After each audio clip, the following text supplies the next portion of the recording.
कि दुनिया माजा लूटी हाय कि तोहरा से साथ जब छूटी कि दुनिया माजा लूटी कि तू चल जाइबू तोड़ के दिलवा कोई के टूटी आज की भइलू कहिया एतना सयान हो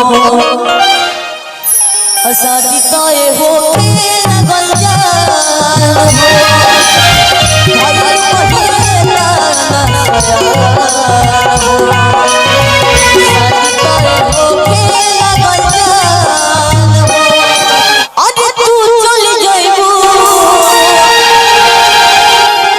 कि तोड़ के दिलवा कोई के टूकी टूकी आज प्यार बचपन के रानी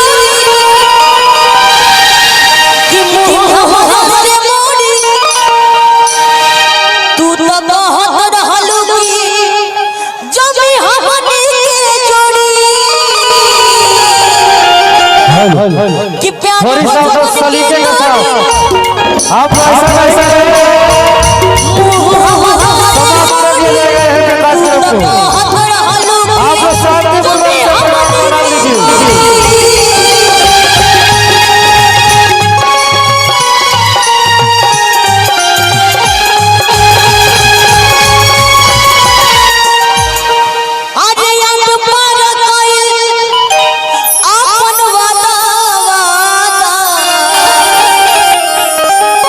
भूल कैसे गइलू दादा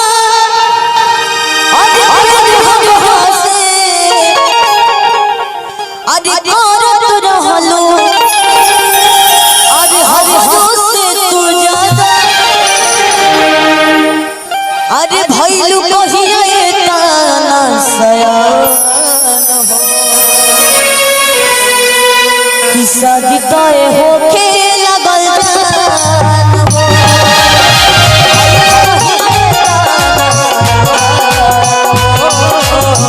शादी तय होके लगल जान